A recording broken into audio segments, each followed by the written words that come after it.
Hello दोस्तों, स्वागत है आपका। मुझे उम्मीद है कि आपको एक और ये कहानी मेरी पसंद आई होगी। मैं अपने दोस्तों से ये बातें सुनता रहा था। कम उम्र की पत्नी का बहुत फ़ायदा होता है। एक तो वह डर और झिझक की वजह से कम बोलती हैं। उसको ज़्यादा दुनियादारी की समझ नहीं होती। जिस रंग में उसको रंग दो उसी रंग में रंग जाती है। अपने पति का हर हुक्म मानती है। उसका दिमाग कच्चा होता है और वह डरी सहमी सी होती है अपने पति से। उसके मुकाबले में बड़ी उम्र की पत्नियों के बहुत नुकसान होते हैं, जैसे कि वह समझदार होती हैं, छोटे छोटे मामलों को और भी ज़्यादा बढ़ाकर पेश करती हैं, घर में लड़ाई झगड़ा करती हैं और पूरे घर पर अपना अधिकार जमाना जानती हैं। अपने दोस्तों की इन्हीं बातों को सुनकर मैंने फैसला कर लिया था कि मैं भी छोटी उम्र की लड़की से ही शादी करूँगा। इसलिए मैंने अपने घर में अपनी माँ को बोल दिया था कि किसी भी कम उम्र की लड़की से शादी करूंगा तो आप मेरे लिए कोई कम उम्र की लड़की देखो। मेरी बात सुनकर मेरी माँ मेरा मुंह देखने लगी और कहने लगी, कैसे बेशर्म जैसी बातें कर रहा है। अरे छोटी उम्र की लड़की का पता नहीं वह घर को संभाल पाएगी या नहीं। अपनी उम्र के हिसाब से लड़की लेकर आएगा तो वह हमारे घर को भी संभालेगी और तुझे भी संभालेगी। लेकिन मैंने माँ की एक नहीं सुनी। मैंने कहा कि मुझे शादी करनी है तो कम उम्र की लड़की से ही करनी है, नहीं तो मैं शादी नहीं करूंगा। मेरी उम्र 35 साल हो चुकी थी और मुझे पत्नी चाहिए थी, वह भी कम उम्र की। मैं अपने घर का इकलौता बेटा था। मजबूरन मेरी माँ को मेरी बात माननी पड़ी और उन्होंने मेरे लिए कम उम्र की लड़की ढूंढना शुरू कर दी। जल्दी ही एक ऐसी लड़की मिल गई जो मुझे भी पसंद आई और मेरी माँ को भी। जब लड़की की उम्र ज़्यादा से ज़्यादा 17 से 18 साल की होगी, उसका नाम पलक था और फिर चटमंगनी पटव्याह हो गया। आज मेरी शादी थी और मेरी दुल्हन सुहाग की सेज पर बैठी मेरा इंतज़ार कर रही थी। मैं बहुत खुशी के आलम में अपने कमरे में दाखिल हुआ था जब मेरी नई नवेली दुल्हन पलक बैठी हुई थी। वह बहुत ही खूबसूरत थी। उसकी खूबसूरती देखकर मैं हैरान था और खुश भी। मैं अपने दिल की धड़कनों पर काबू पाते हुए आगे बढ़ा और उसके सामने जाकर बैठ गया। न जाने कितनी देर तक मैं उसके हुस्न को देखता रहा और दिल ही दिल में खुश होता रहा कि मुझे कितनी कम उम्र और कितनी सुंदर पत्नी मिली है। वह बहुत ही मासूम लग रही थी। इससे पहले मैंने पलक को सिर्फ फोटो में ही देखा था, लेकिन हकीकत में तो वह और भी ज्यादा सुंदर थी। मैंने महसूस किया कि उसके हाथ पांव कांप रहे थे। वह बहुत ज्यादा डरी हुई थी और उसे डरा हुआ देखकर मुझे खुशी भी हो रही थी। मेरे दोस्तों की पढ़ाई हुई पट्टी मेरी आंखों पर बंधी हुई थी। उन्होंने समझाया था कि अपनी पत्नी की ज्यादा तारीफ मत करना। पहली रात में उसे इतना डरा धमका कर रखना कि वह तुझ पर हावी ना हो पाए, नहीं तो बाद में तो उसे काबू नहीं कर पाएगा। और इन बातों पर अमल कर रहा था। इसलिए पलक को डरा सहमा देखकर मुझे बहुत खुशी हो रही थी कि चलो, पलक तो मेरे डराने से पहले ही डरी हुई है और इसी डरी सहमी लड़की को थोड़ा और डराया जाए। ये ख्याल आया और मैंने अपने फोन पर 2 मिनट का टाइमर सेट कर लिया। 2 मिनट बाद फोन पर रिंग बजी। मेरे कमरे के एक कोने में जाकर किसी से गुस्से में बातें करने लगा। मैं बोला, आज मेरी शादी है और तुझे यही समय मिला ये बुरी खबर बताने की? तुमको पता नहीं मैं कितने गुस्से वाला इंसान हूं। मुझे बकबक करना बिल्कुल पसंद नहीं। जब गुस्सा आता है तो मैं नहीं देखता सामने कौन है। जिसकी खैर चाहिए वह मेरे सामने जवान नहीं चलाता, और तुम इतनी हिम्मत की मुझसे बहस कर रहे हो। कल मैं तुम्हारे पास आता हूं और तुम्हें ठीक करता हूं, नौकरी से निकाल दूंगा, क्योंकि गलतियां की मेरे पास कोई माफी नहीं है। ये सारी बातें मैं पलक को सुनाना चाहता था, इसलिए फोन पर ऐसे ही बोला ताकि वह सुन ले। और फिर मैं उसके पास लौट कर आया और उसके मुंह दिखाई की अंगूठी दी। उसने मेरे हाथ से अंगूठी लेकर टेबल पर रख दी। उसकी हरकत मुझे बहुत बुरी लगी। मैंने कहा, इसे पहन लो। उसने कहा, मुझे अंगूठियां पसंद नहीं।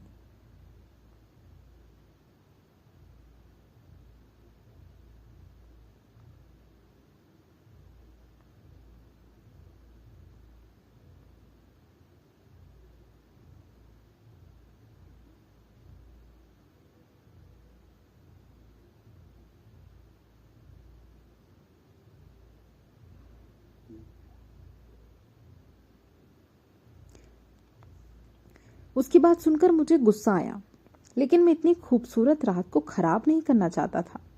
मैंने उसका हाथ पकड़ा, लेकिन तभी उसने झटके से अपना हाथ खींच लिया। उसके चेहरे पर ऐसे एक्सप्रेशन आ गए जैसे उसे बहुत गर्मी लग रही हो। उसके हाथ पैर डर के मारे कांप रहे थे। मैंने अभी कुछ कहा भी नहीं था कि वह डर के मारे बेहोश हो गई। उसको बेहोश होते हुए देखकर मैं घबरा गया कि अब क्या करूं, क्योंकि अगर मैंने बाहर जाकर सबको बताया तो लोग गलत मतलब निकालेंगे और फिर मेरी बदनामी होगी। मैं किसी से नजरें मिलाने के लायक नहीं रहूंगा। ये सब सोचकर मैं और भी ज्यादा परेशान हो गया। फिर मैंने अपने हिसाब से उसे होश में लाने की कोशिश की।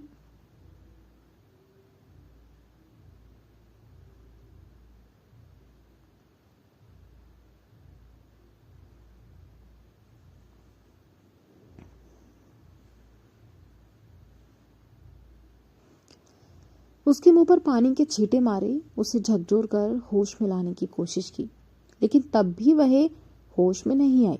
तो मैं परेशानी से कमरे के अंदर ही चक्कर काटने लगा और सोचने लगा कि ये समस्या कितने सामने लेकर बात रखूं।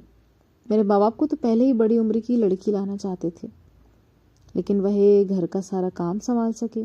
मेरी माँ का कहना था कि एक 17 से 18 साल की लड़की क्या काम करेगी। मेरी माँ चाहती थी कि बहू समझदार हो, सलीकेदार हो और घर को संभाल सके, लेकिन मैंने सबकी मर्जी के खिलाफ अपनी मर्जी की और एक कम उम्र की लड़की से शादी कर ली।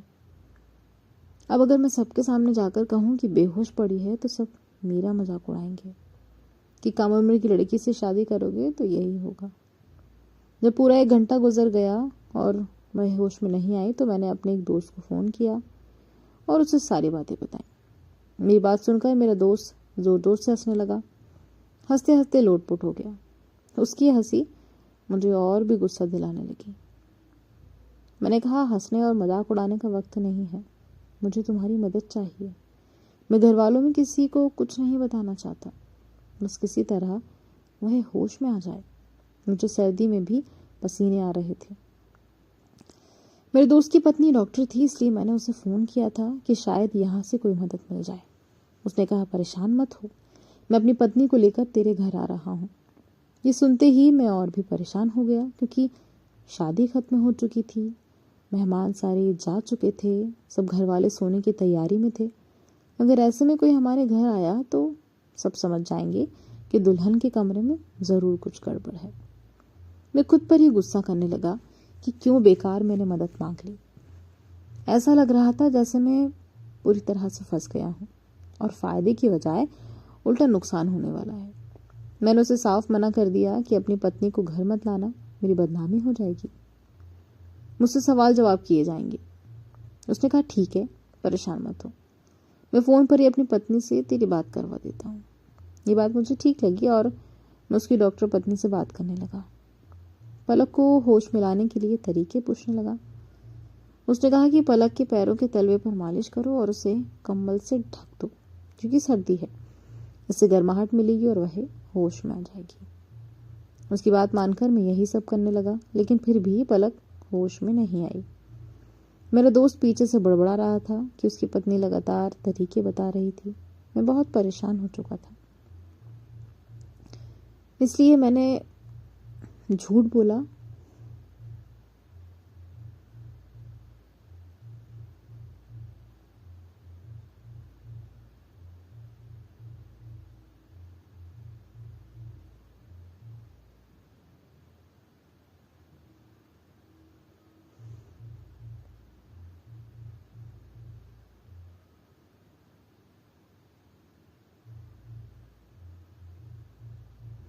कि पलक को होश आ गया है। दरअसल मैं इस हालत से बहुत परेशान हो चुका था, इसलिए झूठ बोलकर मुझे ये सब चीज़ें कहनी पड़ी, जबकि वह अभी तक बेहोश पड़ी थी। मैंने उसका धन्यवाद किया और फ़ोन काट दिया। परेशान होकर मैंने अपना सिर हाथों में थाम लिया। कुछ समझ नहीं आ रहा था कि क्या करूं। तभी मेरी नज़र साइड टेबल पर रखी दवाई की शीशी पर गई। और उसे देखते ही मेरे पैरों तले जमीन खिसक गई। ये दवाई तो नींद की थी। शीशी में से थोड़े से दवा टेबल पर भी गिरे हुए थे और जिस गिलास से पलक ने पानी पिया उसमें भी दवा की परत लगी थी। इसका मतलब मेरी पत्नी पलक ने जानबूझकर बेहोशी की दवा खाई थी। दवा को असर करने में थोड़ा वक्त लगा होगा, इसलिए जब मैं उससे बातें कर रहा था उसी दौरान दवा ने असर दिखा दिया और वह बेहोश हो गई। और ऐसी दवा खाने के बाद उसे कोई भी होश नहीं ला सकता था। मैंने पलक को हैरान होकर देखा। मुझे वह बहुत मासूम लगी थी, लेकिन वह बिल्कुल भी मासूम नहीं थी। मुझे पूरी रात नींद नहीं आई। सोच सोचकर मेरा दिमाग फटने लगा कि आखिर ये सब क्या है। मेरी पत्नी ने सुहागरात पर खुद को बेहोश क्यों किया? क्या वह मेरे साथ समय नहीं बिताना चाहती थी? क्या मैं उसे पसंद नहीं था? बुरी रात में इसी उलझन में रहा और सुबह लगभग 5 बजे दरवाजे पर दस्तक हुई। मैं अभी आधे घंटे पहले ही उनिंदा सा बैठा बैठा सो गया था। दरवाजा खोला तो मेरी माँ खड़ी थी। उन्हें देखकर मैं हैरान सा रह गया, क्योंकि इस समय हमारे घर में कोई नहीं जागता और माँ भी इतनी सुबह कभी नहीं उठती थी। और आज तो शादी की कोई रस्म भी नहीं थी, क्योंकि मैंने घर में पहले ही कह दिया था कि अब जितनी भी रस्में करनी है वह एक दिन छोड़कर करना, क्योंकि शादी के कामों के चक्कर में बहुत ज्यादा थकावट हो गई थी। मैं बोली, तुम अभी तक उस कमरे में क्या कर रहे हो? चलो निकलो बाहर। मैं हैरानी से माँ को देखने लगा। मैंने कहा कि माँ, मेरी अभी भी शादी हुई है और ये मेरा कमरा है। अगर मैं यहाँ नहीं होऊंगा तो कहाँ होऊंगा? मेरी माँ सुनकर ये बात बोली कि हमारे खानदान में ये परंपरा है कि शादी की पहली रात दूल्हा दुल्हन कमरे में बहुत देर तक नहीं रुकते। सुबह होने से पहले ही उन्हें कमरे से निकलना होता है, नहीं तो ये अशुभ माना जाता है। माँ की बात सुनकर मुझे गुस्सा आ गया। मैंने कहा कि आज के ज़माने में भी आप शुभ अशुभ के चक्कर में पड़ी हो। मेरी बात सुनकर माँ ने मुझे जोरदार डांट लगाई। मजबूरन मुझे करना पड़ा। ठीक है माँ, चलिए। माँ ने कहा, तुम नहीं जाओ, मुझे दुल्हन से कुछ काम है। मैंने पूछा, भला आपको दुल्हन से क्या काम है? जो भी काम है बाद में कर लेना, अभी वह सो रही है। मैं नहीं चाहता था कि माँ को पता चले कि पलक बेहोश है, वरना ये समझती कि वह मेरी वजह से बेहोश हुई। माँ बोली, पागल, शादी तो तूने कर ली है, लेकिन कुछ जरूरी बातें हैं जो दुल्हन से पूछनी है, और मैं वही पूछने जा रही हूँ। पता नहीं तेरे दिमाग में क्या भर गया था जो इतनी कम उम्र की लड़की से शादी कर ली। बड़ी उम्र की लड़की होती तो उसे समझ होती। अब इतनी कम उम्र की लड़की लाया है तो उसका ध्यान तो रखना ही पड़ेगा। जाकर देखो ठीक है या नहीं। मैं इतना भी बच्चा नहीं था कि माँ की बातें समझ न पाऊं। मैं उसकी मंशा समझ चुका था, लेकिन अब जब वह पहले ही बेहोश थी तो भला इन बातों का क्या मतलब? मैंने माँ को रोकने के लिए बहाने बनाए। मेरे साथ चलो, मुझे कपड़े बदलने हैं। मुझे पता नहीं मेरे कपड़े कहाँ हैं। मुझे भूख लगी है, नाश्ता बना दो। सिर दर्द हो रहा है, 1 कप कॉफी बना दो। मेरे बहानों ने माँ का शक और बढ़ा दिया। मैंने मुझे एक तरफ धक्का दिया और अंदर चली गई। बाहर ऐसे खड़ा था जैसे कोई अस्पताल में ऑपरेशन थिएटर के बाहर खड़ा हो और उसे पता हो कि कोई बुरी खबर आने वाली है। थोड़ी देर बाद माँ बाहर आई और मुझे हैरान होकर देखने लगी। फिर मेरे कंधे पर हाथ रखकर बोली, तुम्हारी पत्नी बिल्कुल ठीक है। मैं बेकार में ही शक कर रही थी। माँ की ये बात सुनकर मैं हैरान रह गया कि माँ ने कैसे जांच लिया कि वह ठीक है, जबकि मैंने तो उसे छुआ भी नहीं था। मैं कमरे में गया तो अंदर का मंजर देखकर भी मैं हैरान था। पलक के बिखरे बाल, होठों की फैली सुर्खी रात की कुछ और ही कहानी सुना रहे थे। शायद यही देखकर मैं संतुष्ट हो गई थी, लेकिन मेरा तो चैन और सुकून सब बर्बाद हो चुका था। मुझे समझ नहीं आ रहा था कि आखिर ये सब क्या है। पलक हल्की हल्की हिल रही थी, यानी उसे होश आ चुका था, लेकिन मैं उसकी शक्ल भी नहीं देखना चाहता था। मैं इतना गुस्से में था कि कमरे से बाहर निकल गया और पूरे दिन उससे बात नहीं की। रात को आकर भी अलग होकर सो गया। किसी को भी मैंने जाहिर नहीं होने दिया कि रात को क्या हुआ था। घर में सब यही कह रहे थे कि दोनों खुश हैं, लड़की बहुत अच्छी है, हमारा फैसला सही था, शादी की सारी रस्में अच्छे से हो गईं। रात को जब मैं कमरे में आया तो पलक ने पूछा, आपके लिए खाना लगा दूं? माँ ने कहा था कि हम दोनों साथ में खाना खाएंगे। मैंने कहा, साथ खाने की क्या जरूरत है, बाहर लगा दो, मैं वहीं खा लूंगा। पलक बोली, नहीं। माँ जी कह रही थी कि साथ खाने से प्यार बढ़ता है, और उसे घूर कर देखा और कहा कि मेरे सामने प्यार मोहब्बत की बातें मत करना, तुमने मुझे धोखा दिया है। मैं तुम्हें बहुत मासूम समझता था, लेकिन इस मासूम चेहरे के पीछे इतना बड़ा राज छुपा है, मुझे पता नहीं था। समझ नहीं आ रहा था कि तुम्हारा क्या करूं। मैं घर में किसी को कुछ कह भी नहीं सकता, ये मेरी इज्जत का सवाल है। मजबूरी में ही सही मुझे तुम्हें अपने साथ रखना पड़ेगा, लेकिन तुम मेरे दिल में कभी भी जगह नहीं बना पाओगी। मैंने अपनी पत्नी को लेकर ना जाने क्या क्या सपने देखे थे, लेकिन तुमने मेरे सारे सपने चकनाचूर कर दिए। बताओ, तुमने ये सब क्यों किया? हम दोनों के बीच रात को ऐसे कुछ भी नहीं हुआ था, फिर भी तुमने माँ के सामने ऐसा जाहिर क्यों किया जैसे हमारे बीच सब कुछ हो चुका हो? ऐसा करके तुम माँ की नज़रों में एक अच्छी बहू साबित हो गई, और अगर माँ जी के सामने जाकर तुम्हारी सच्चाई बताऊं तो उल्टा मेरी ही बदनामी होगी, क्योंकि तुमसे शादी करने का फैसला मेरा था, मेरे घर वालों का नहीं। तुमने शादी की पहली रात मेरे साथ ये सब कुछ क्यों किया? तुमने क्यों रात को बेहोशी की दवा खा ली थी? क्या तुम्हें मैं पसंद नहीं? तुमने क्या इसलिए दवा खाई ताकि तुम्हें मेरा चेहरा ना देखना पड़े? बताओ, कौन है तुम्हारे दिल में? किससे वफाएं निभा रही हो? किसको अपने दिल से अभी तक नहीं निकाल पाई हो? मेरी बातें सुनकर पलक जोर जोर से रोने लगी। बोली, ऐसी कोई बात नहीं है, आप एक बार मेरी बात तो सुन लो। मैंने कहा, अच्छा सुनाओ, क्या बात है? मेरी बात सुनकर वह थोड़ी देर खामोश रही, फिर रोते हुए बोली कि मैं नहीं बता सकती, मुझे शर्म आती है। मैं हैरत से जानवी का मुंह देखने लगा। मैंने अपना सिर पीट लिया। अजीब लड़की है, खुद ही कहती है कि मेरी बात सुन लो और खुद ही कहती है कि मुझे शर्म आती है।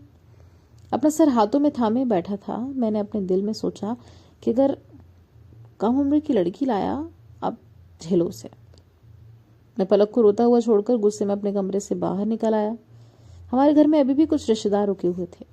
पलक सबके सामने मेरे साथ ऐसे व्यवहार करती थी जैसे हम दोनों में कितना प्यार हो।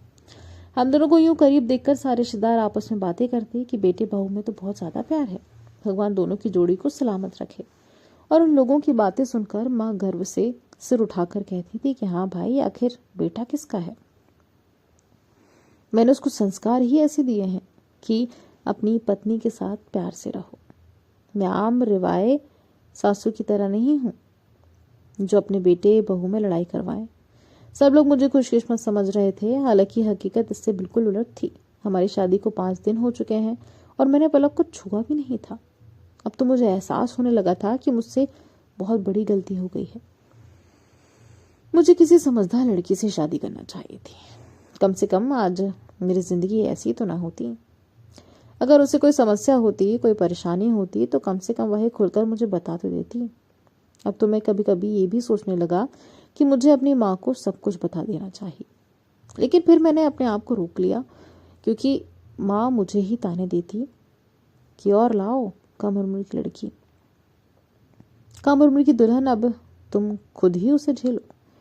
और फिर माँ जो सबके सामने सर उठाकर चल रही थी, तो उसका सर भी झुक जाना था।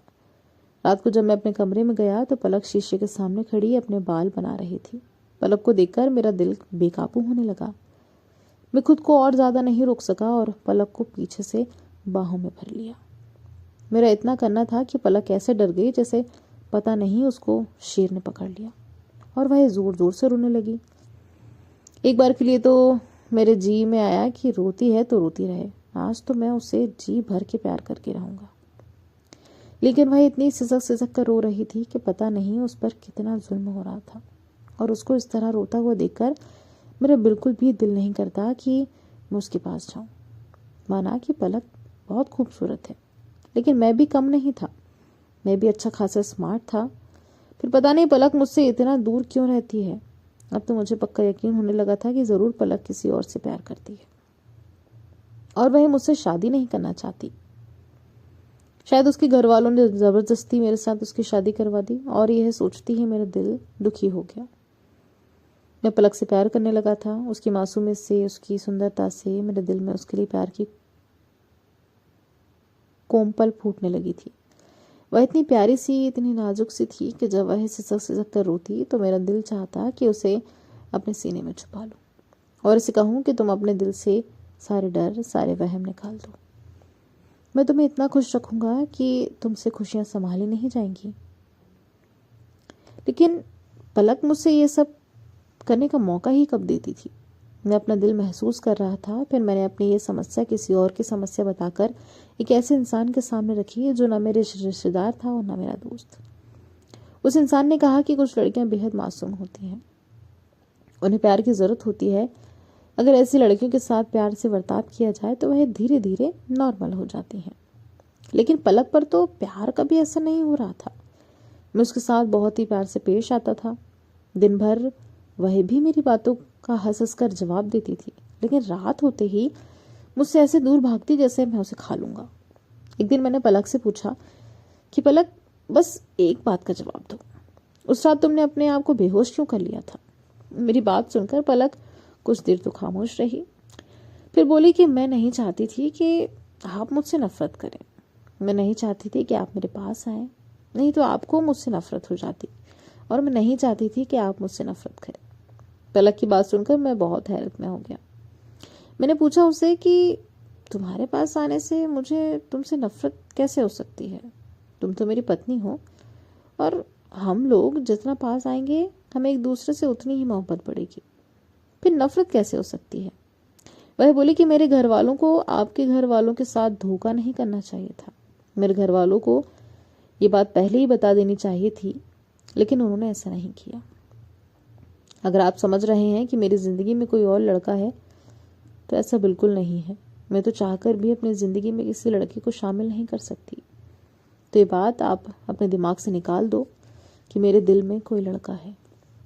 पलक की बात सुनकर मुझे खुशी हुई कि चलो, पलक की लाइफ में कोई और लड़का नहीं है।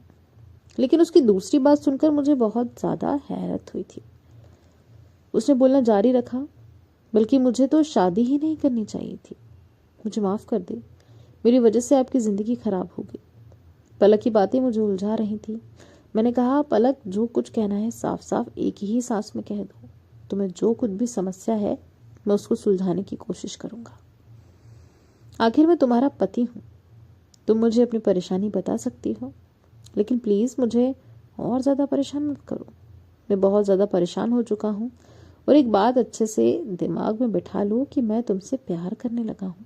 अब तुम्हारे साथ ही पूरी जिंदगी बिताऊंगा, इसलिए तुम मुझ पर भरोसा कर सकती हो और अपनी परेशानी मुझे बता सकती हो। फिर पलक ने मुझसे एक ऐसी बात सुनाई जिसे सुनकर मेरी आत्मा कांप उठी। पलक बोली कि मुझे एक बीमारी है जो जन्म से ही कुछ लड़कियों में पाई जाती है। मुझे आज तक कभी पीरियड्स नहीं हुए। मेरी माँ मुझे डॉक्टर के पास भी लेकर गई थी। डॉक्टर ने कहा था कि तुम्हारी बेटी कभी माँ नहीं बन सकती, और डॉक्टर ने यह भी कहा था कि आप अपनी बेटी की शादी मत करना, क्योंकि आपकी बेटी माँ न बन पाने के साथ साथ अपने पति को शारीरिक सुख भी नहीं दे पाएगी। शायद माँ डॉक्टर की बात को मान भी लेती, लेकिन पता नहीं किसने माँ के कानों में भर दिया कि इस बीमारी का इलाज होता है। फिर बस लालच में आकर और अपने सर को बोझ उतार कर उसने मेरी शादी कर दी। लेकिन मुझे माफ कर दो, इसमें मेरी कोई गलती नहीं है। मैंने अपनी माँ से बहुत मना किया, मेरी शादी मत करो, लेकिन वह नहीं मानी। बस इसीलिए उस रात मैंने खुद को बेहोश कर लिया था, क्योंकि आपको मेरे पास आने के बाद सिवाय निराशा के कुछ भी हाथ नहीं आता। इतना कहते ही पलक रोने लगी। वह रोते हुए बोली कि मैं जानती हूँ कि मैं आपको कोई खुशी नहीं दे सकती, लेकिन फिर भी मैं अपने दिल के हाथों मजबूर हो गई हूँ और तुमसे प्यार कर बैठी। सोचा था कि मैं तुम्हारी जिंदगी से दूर चली जाऊंगी, लेकिन दिल के हाथों मजबूर हो गई। जी चाहता है कि पूरी जिंदगी तुम्हारी बाहों में ही बीत जाए, लेकिन मैं जानती हूँ कि ऐसा मुमकिन नहीं है। आप मुझे छोड़ सकते हो और अपनी पसंद की किसी दूसरी लड़की से शादी कर सकते हो। आप बहुत अच्छे इंसान हैं, जो इतने दिन तक आपने मेरा भ्रम रखा। मैं आपका यह एहसान कभी नहीं भूलूंगी। पलक की बातें एक के बाद एक मेरे सिर पर बम गिरा रही थी। मैं सपने में भी नहीं सोच सकता था कि इतनी प्यारी सी खूबसूरत सी लड़की के साथ यह हो सकता है।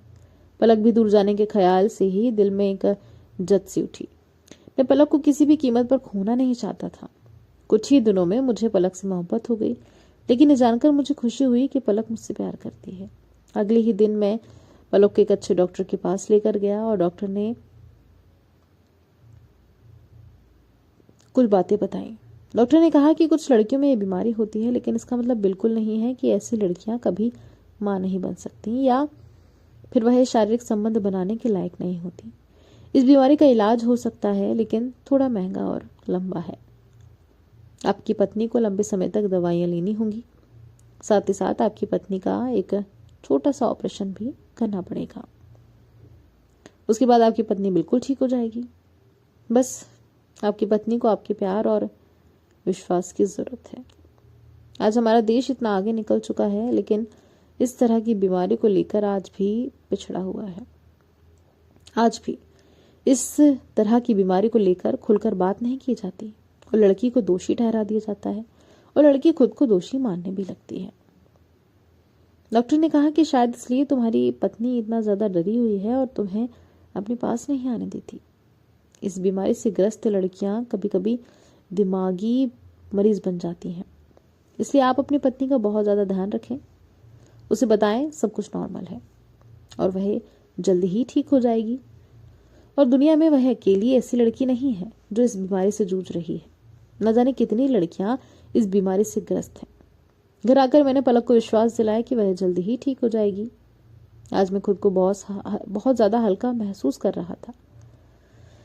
मैंने अपनी पत्नी का बहुत ध्यान रखा। जो कुछ भी हुआ उसमें पलक की कोई गलती नहीं थी। मैंने जानवी से कहा कि तुम ये बात किसी को मत बताना, मैं तुम्हारा पूरा ख्याल रखूंगा और जितना भी पैसा लगेगा सब खर्च करूंगा। अब हम किसी न किसी बहाने से डॉक्टर के पास जाने लगे थे। धीरे धीरे मेरे प्यार और डॉक्टर की दवाइयों से पलक ठीक हो रही थी। डॉक्टर ने पलक का एक छोटा सा ऑपरेशन भी किया था। इस दौरान मैंने घर पर एक नौकरानी भी रख रखी थी जो घर का सारा काम करती थी। और फिर पलक ने तबीयत खराब होने का बहाना बनाकर 2 हफ्ते आराम किया और वह ठीक हो गई। हमारी शादी को 5 महीने गुजर गए। पलक अब बिल्कुल ठीक हो गई है, लेकिन मैं पलक को थोड़ा और समय देना चाहता हूँ। जब तक पलक खुद को सहज महसूस नहीं करती तब तक मैं उसे परेशान नहीं करना चाहता। लेकिन एक रात जब पलक ने खुद ही पहल करते हुए मेरे होंठों पर अपने होंठ रख दिए तो मैं खुद पर काबू नहीं कर पाया। मैंने कसकर पलक को अपनी बाहों में भर लिया था और फिर वह रात मेरी जिंदगी की सबसे हसीन रात बन गई। और अब हम दोनों एक साथ बहुत ज्यादा खुश रहते हैं, क्योंकि सच्चा रिश्ता वही होता है जहाँ कमियां नहीं बल्कि एक दूसरे को संभालने की ताकत मायने रखती है। मोहब्बत तब पूरी नहीं होती जब 2 दिल एक दूसरे के जख्मों को छिपाकर नहीं बल्कि भरकर साथ चलते हैं। और अगर साथ हो भरोसा तो कोई भी तूफान भी रिश्ते की नींव नहीं हिला सकता। बस इतना याद रखना कि प्यार इलाज नहीं, लेकिन किसी भी दर्द को मिटाने की सबसे खूबसूरत वजह जरूर बन जाता है। दोस्तों, उम्मीद है कि ये कहानी आपके दिल को छू गई होगी। अगर आपको ये कहानी अच्छी लगी हो तो इसे लाइक करना ना भूलें और हमारे चैनल को सब्सक्राइब करें।